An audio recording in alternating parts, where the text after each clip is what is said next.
This here is a Genesis GV60, and you're thinking, no, it's not, mate. This is a made-up car from Grand Theft Auto or something. But I want to talk you around it because this could be one of the more interesting all-electric Tesla rivals for 2022.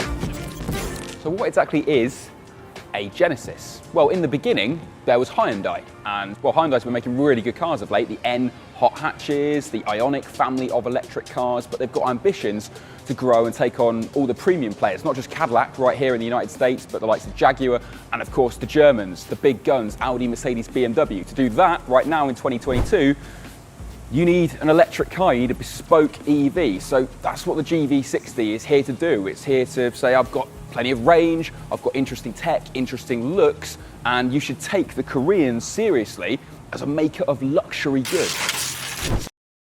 안녕하세요. 이슈K입니다. 제네시스는 GV60가 유럽의 신차 안전성 평가 프로그램인 유로 NCAP에서 최고 등급인 별 5개를 획득했다고 8일 밝혔습니다. 유로 NCAP 테스트는 지난 1997년부터 시작된 유럽의 신차 평가 프로그램으로 유럽에서 판매 중인 자동차에 대한 안전성 검증 테스트를 실시해 매년 결과를 발표하고 있는데요. 이번 평가에서는 GV260이 성인 탑승자 보호, 어린이 탑승자 보호, 보행자 보호, 안전 보조 시스템 등 4개 평가 항목의 종합평가 결과 최고 등급을 달성하며 탁월한 안전성을 입증했습니다. 특히 유로 NCAP 측은 GV260과 정면과 측면 충돌 테스트에서 승객 공간이 안정된 상태를 유지해 성인 및 어린이 탑승자의 주요 신체를 잘 보호했다고 평가했습니다.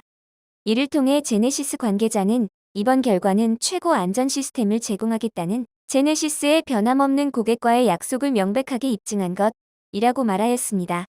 다음으로 영국 BBC에서 제작 및 방영하는 자동차 프로그램으로 세계에서 가장 많은 시청자를 보유한 리얼리티 TV 프로그램 탑기어에서는 어떻게 평가하였는지 살펴보겠습니다. Have done something a little bit different. Look down here. This odd bauble is called the Crystal Sphere. It's an odd centerpiece to have on your dashboard, but if I put my foot on the brake here and press the start button, look at that! Now it's a gear selector, it flips completely over, and you've got this quite cool Star Trek style control for putting the car into drive and reverse. And then of course, when you put her into park and you turn it off again, it goes back! I mean, if this thing starts at £40,000, I don't care how much this has cost. If it's £35,000 just to engineer that, oh, absolutely worth it. But if you're worried that they've gone so mad on the gear selector that the rest of the interior will make no sense, then fear not, because besides the incredible octopus down here, it's actually relatively sensible. I mean, you've got actual buttons for the climate control, that's always helpful. Actual buttons on the steering wheel, no touch sensitive nonsense.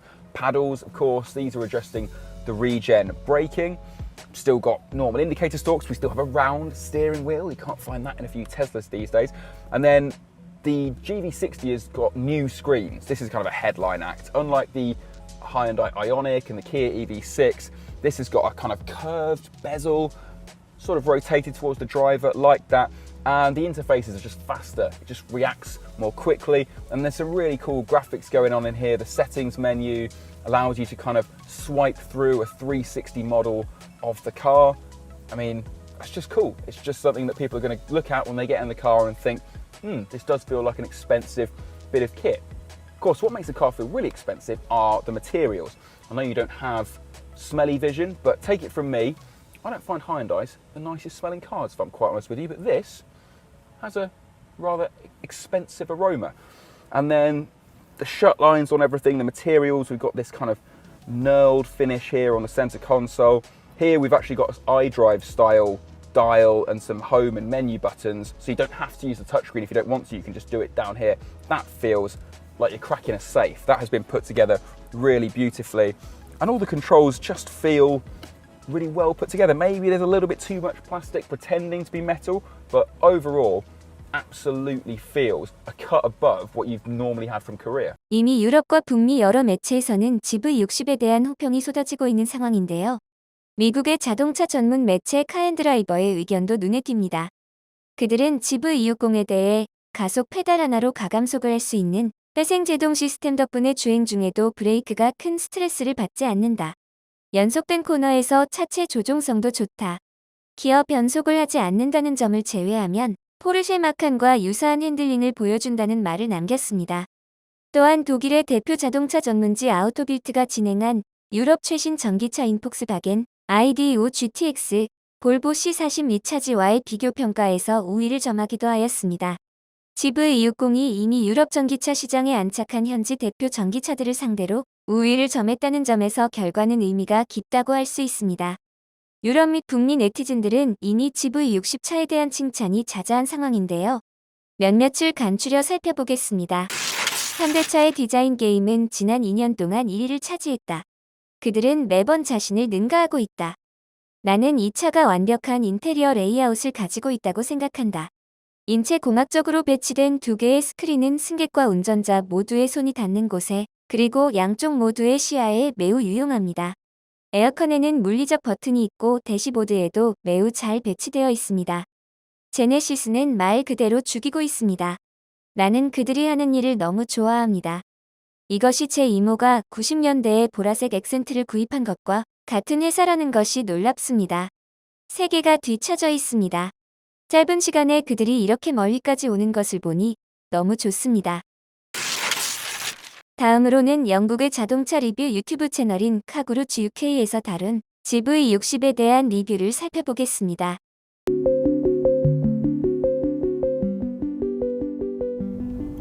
So, how does the GV60 drive? Very well, actually. I'm really quite taken with it. When you first get in, default drive mode is comfort and just feels very relaxing, quite calm, despite this being the Sport Plus with all that, oceans of power and torque. It's something that feels like it's setting out to try and soothe you and just be very smooth, and it gels perfectly. I really like it. Part of that is the brake regen, very smooth, bleeds in really nicely, and you've got full control via the paddles here, plus an automatic mode, so it slows down when you senses a car in front. The ride's really good too. 제네시스의 배터리 용량은 77.4kWh로 후륜 모델 기준으로 451km 주행이 가능하며, 운전석 B필러에 애플의 페이스 아이디와 같은 기술인 근접외선 얼굴인식 시스템 페이스 커넥트가 탑재되었고, 지문인식 시동 기능을 탑재해 아예 키가 없더라도 등록된 생체 인식을 통해 차량 도어를 통제하고 시동을 걸어 운행할 수 있습니다. 일본에서는 아직 시판되지 않는 상황임에도 일본 내 네티즌들의 의견이 많이 나오고 있습니다. 디자인에 대한 칭찬도 있는 한편 전기차에 대한 안전성을 의심하는 댓글과 자국 브랜드에 못 미친다는 의견도 있습니다. 함께 들여다보도록 하겠습니다. 지금은 아직 일본 차와는 비교가 되지 않지만 그 차이는 급속하게 줄어들고 있다고 느낍니다. 일본 메이커도 절기탁마에 좋은 자동차를 점점 발매해 주었으면 한다. 납차 대기가 긴데 신형차를 낼까? 멈추는 일 없이 진화를 계속하지 않으면 일본 차는 생존할 수 없다. 불행히도 별로 외관 디자인에 흥미를 모른다. 팔리는 요소가 보이지 않는다. 같은 금액에 렉서스 사면 같은 사고를 일으켰을 경우 생존할 수 있다. 이상 일본 네티즌들의 의견이었습니다. 두 줄로 완벽함과 역동성, 우아함, 그리고 미래를 그리는 제네시스의 GV60. 여러분의 의견은 어떠신가요? 오늘도 재밌게 보셨다면 좋아요와 구독 부탁드립니다.